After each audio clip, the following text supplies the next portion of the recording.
The two greatest threats facing humanity, according to the United Nations, are climate change and emerging infectious disease, particularly pandemic influenza. But what of primary prevention, the possibility of preventing the emergence of pandemic viruses in the first place? Like cancer, the root cause is likely multifactorial, difficult to tease out, but a question worth exploring nonetheless, and the question I'd like to address here today. Now, bird flu, but from where do emerging diseases emerge? Well, let's go back a bit further, much further.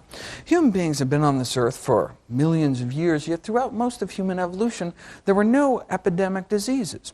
No one ever got the measles because measles didn't exist. No one got smallpox, no one got the flu, not even the common cold, until about here, 10,000 years ago. Medical anthropologists have identified three major periods of disease since the beginning of human evolution, and the first started just 10,000 years ago with the domestication of animals. When we brought animals into the barnyard, they brought their diseases with them. When we domesticated cows and sheep, for example, we also domesticated their rinderpest virus, which turned into human measles, now thought of as a relatively benign disease. Over the last 150 years, measles has killed 200 million people. And in a sense, all those deaths can ultimately be traced back just a few hundred generations to the taming of the first cattle. Smallpox likely came from camel pox. We domesticated pigs and got whooping cough. We domesticated chickens, and we got typhoid fever and typhoid Mary, and domesticated ducks and got influenza. Before the domestication of ducks, likely no one ever got the flu. Leprosy likely came from water buffalo, and the common cold from horses. How often did wild horses have the opportunity to sneeze into humanity's collective face until they were broken and bridled? Right? Until then, the common cold was presumably only common to them. In his Pulitzer Prize-winning book, Guns, Germs, and Steel, Professor Diamond tried to explain why the diseases of the landing Europeans wiped out up to 95% of the Native Americans and not the other way around. Why didn't Native American plagues kill the Europeans? Well, because there were no plagues. In his chapter, Lethal Gift of Livestock, he explains how before the Europeans arrived, we had buffalo, but no domesticated buffalo, so no measles. American camels were wiped out in the Pleistocene Ice Age, so no smallpox. No pigs, so no pertussis, no chickens, so no typhoid. So while people were dying by the millions of killer scourges in Europe and Asia, none were dying with diseases in the so-called New World because there weren't essentially farm animals to domesticate. There wasn't this spillover of animal disease. The next great period of human disease started just a few hundred years ago with the Industrial Revolution of the 18th and 19th centuries, leading to an epidemic of the so-called diseases of civilization: diabetes, obesity, heart disease, cancer, etc. But by the mid-20th century, the age of infectious disease, at least, was thought to be over. We had penicillin. We conquered polio, eradicated smallpox. In fact, in 1968, the U.S. Surgeon General declared the war against infectious disease has been won. In 1975, the dean of Yale School of Medicine pronounced that there were no new diseases to be discovered, except maybe lung cancer. But even Nobel laureates were seduced into the heady optimism of the time. One famous virologist wrote in a 1962 textbook, to write about infectious disease is almost to write about something that's passed into history.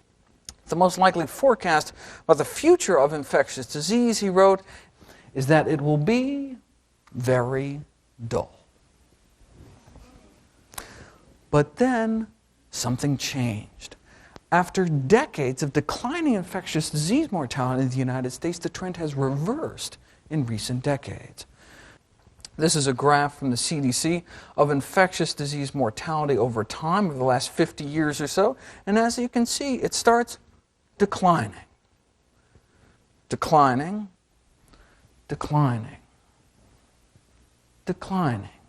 But then around 1975, it started to go back up. The number of Americans dying from infectious disease started to go back up. Starting around 1975, new diseases started to emerge and reemerge at a rate unheard of in the annals of medicine. More than 30 new diseases in 30 years, mostly newly discovered viruses.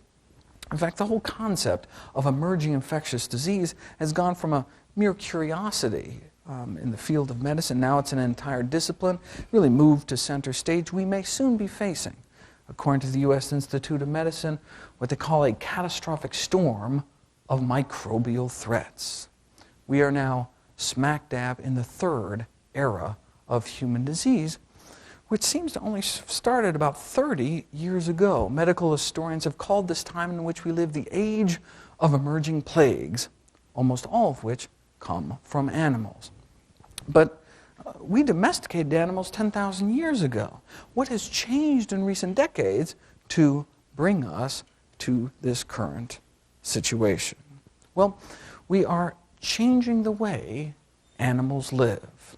Take Connecticut, for example, where in 1975 Lyme disease was first recognized, since spread across all 50 states, affecting an estimated 100,000 Americans since its emergence.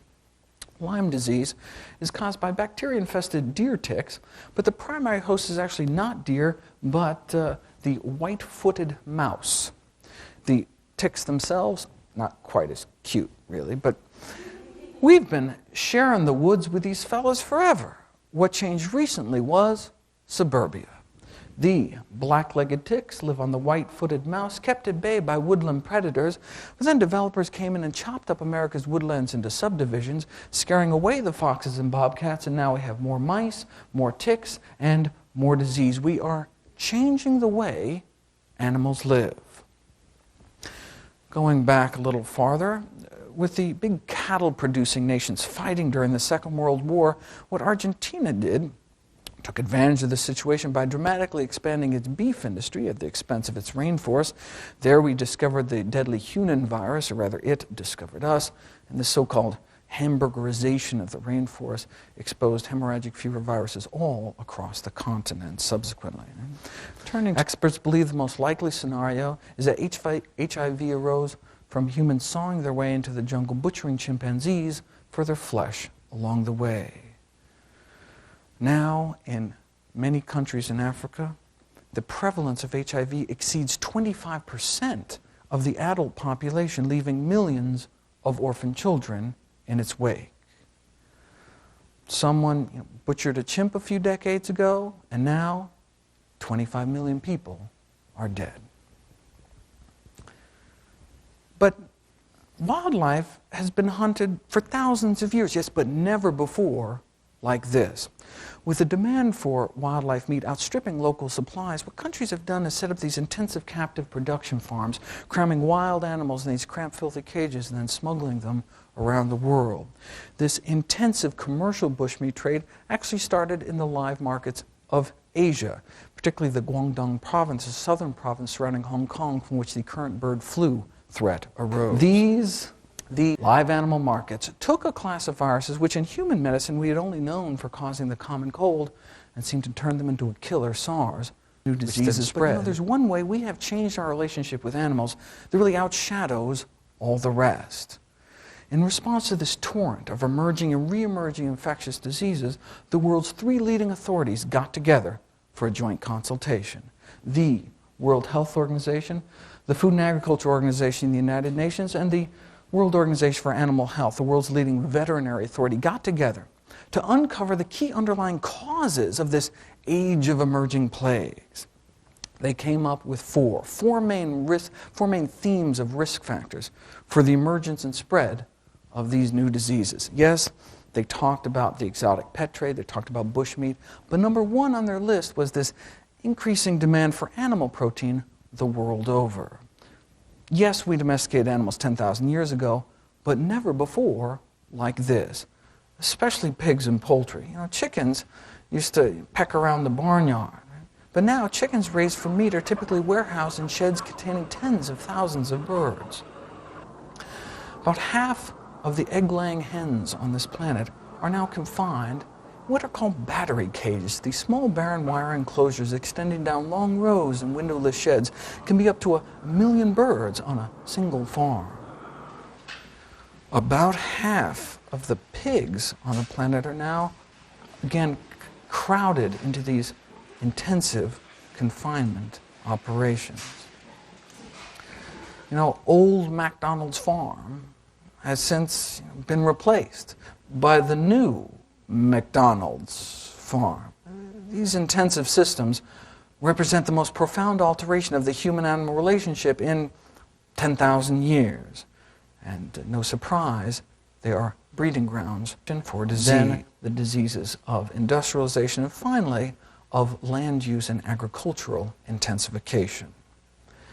We took natural herbivores like cows and sheep, turned them into carnivores and cannibals by feeding them slaughterhouse waste, blood, and manure, and then we took downed animals, too sick to even walk, fed them to people, and now we have mad cow disease. We feed antibiotics to farm animals by the truckload. This is the total amount of antimicrobials used for all of human medicine every year. Now contrast that with the amount we feed to farm animals just to promote growth or prevent disease in such a stressful, unhygienic environment. Millions of pounds a year. And now we have these multi-drug resistant bacteria, and we as physicians are running out of good antibiotic options. The others. With the seeming propensity of industrial animal agriculture to churn out these novel, lethal human pathogens, what if these animal factories gave rise to a virus capable of a global pandemic of disease? But there's only one virus on the planet that can rapidly infect billions, and that's influenza. Dr. Robert Webster, the world's leading authority on bird flu. If we go back to 1918, 2.5% of people died. How many people are dying with bird flu? 50%. We've never seen such an event since the time of the plagues. Up to 60 million Americans come down with the flu every year. What if it suddenly turned deadly? That's what keeps everyone up at night. The possibility, however slight, that a virus like H5N1 could trigger a human pandemic. That'd be like combining one of the most contagious known diseases, influenza, with one of the deadliest, like crossing a disease like Ebola with the common cold. The reality, though, is that the next pandemic may be more of an unnatural disaster of our own making. So to slow down or stop this rapid recent emergence of highly pathogenic flu viruses, one must first ask, well, what triggered this avalanche in the first place? Well, the senior correspondent, NewsHour with Jim Lehrer, posed that question to Dr. Webster, the so-called godfather of flu research. Was there something qualitatively different about this last decade made it possible for this disease to do something it's never done before, some kind of change in conditions that suddenly lit a match to the tinder? Webster replied. He said, farming practices have changed. He talks about growing up on a farm. But now, we put millions of chickens into a chicken factory, next door to a pig factory. And this virus has the opportunity to get in one of these chicken factories and make billions and billions of these mutations continuously. And so what we've changed is the way we raise animals and our interaction with those animals. Factory farms, it seems, can be thought of as the incubators for the emergence of highly disease-causing strains of this virus. And all bird flu viruses start out harmless. To both birds and people, very important to understand, they start out harmless. Avian influenza has existed for millions of years as an harmless intestinal virus of aquatic birds like ducks, waterborne virus. They say, well, how does a duck's intestinal bug end up in a human cough? Well, in people, the virus must make us sick in order to spread, must make us cough in order to shoot virus from one person to the next. But in the virus's natural reservoir, aquatic birds like ducks, the virus doesn't need to make the duck sick in order to spread. In fact, it's in the virus's evolutionary best interest not to make the duck sick, as dead ducks don't fly very far. So the virus silently multiplies in the intestinal lining of the duck, is secreted out into the pond water, is swallowed up by another duck, and the cycle continues as it has for millions of years, and no one gets hurt. But if an infected duck is dragged to a live bird market, for example, crammed in cages high enough to splatter virus-infected feces on land-based birds, terrestrial birds like chickens, well, then the virus has a problem. If the virus finds itself in the gut of a chicken, it no longer has the luxury of easy waterborne spread. Chickens aren't paddling around in the pond. So the virus must mutate or die. Unfortunately for us, mutating is what influenza viruses seem to do best. So in its natural reservoir, it's been described as being in total evolutionary stasis, harmless. But when thrown to a new host, like land-based birds, it quickly starts mutating, acquiring mutations to adapt to its new host. In the open air, it must resist dehydration, for example, and it may have to spread to different organs to find a new way to travel. The intestines ain't going to work anymore, and it may find the lungs and become an airborne pathogen, which is bad news for terrestrial mammals such as ourselves. Goes into chickens as an aquatic virus, but may come out as the flu. In its new host, the more virulent, the more violent this virus becomes, the quicker it may be able to overwhelm the immune system of its new host. But if the virus becomes too deadly, though, it may not spread as far. In an outdoor setting, at least, if the virus kills its host too quickly, the animal may be dead before it has a chance to spread to too many others. So in nature, there's kind of a natural limit on how virulent these viruses can get, or at least there was until now. Enter intensive poultry production. When the next beak is just inches away, there may be no limit how nasty these viruses can get. Evolutionary biologists believe that this is the key to the emergence of hypervirulent, predator-type viruses like H5N1. Disease transmission from... So you put all these factors together, and what you have is this kind of perfect storm environment for the emergence and spread of new superstrains of influenza. In 2007, the Journal of the American Public Health Association published an editorial that went beyond just calling for de-intensification of the poultry industry. They questioned the prudence of raising so many chickens in the first place. In their editorial, Chickens Come Home to Roost, it is curious that changing the way humans treat animals, most basically ceasing to eat them, or at the very least radically limiting the quantity of them that is eaten, is largely off the radar as a significant preventive measure. Such a change, if sufficiently adopted or enforced, however, even at this late stage, could still reduce the likelihood of the much-feared influenza pandemic. It would even more likely prevent unknown future diseases that, in the absence of the change, may result from farming animals intensively and killing them for food. Yet, humanity does not even seem to consider this option. We don't tend to shore up the levees until after the disaster. Hopefully, it won't take a pandemic before we take these recommendations into account. The U.S. Department of Homeland Security is now using as a key planning assumption that the U.S. population may be directed to remain in their homes under self-quarantine for up to 90 days per wave of the pandemic to support social distancing. Everyone ready to stay in their homes for 3 months? Right? If we have to go out to the corner store during a pandemic to buy toilet paper or something, we may be bringing back to our family more than just groceries. Along with human culpability, though, comes hope. If changes in human behavior can cause new plagues, well then changes in human behavior may prevent them in the future. Thank you.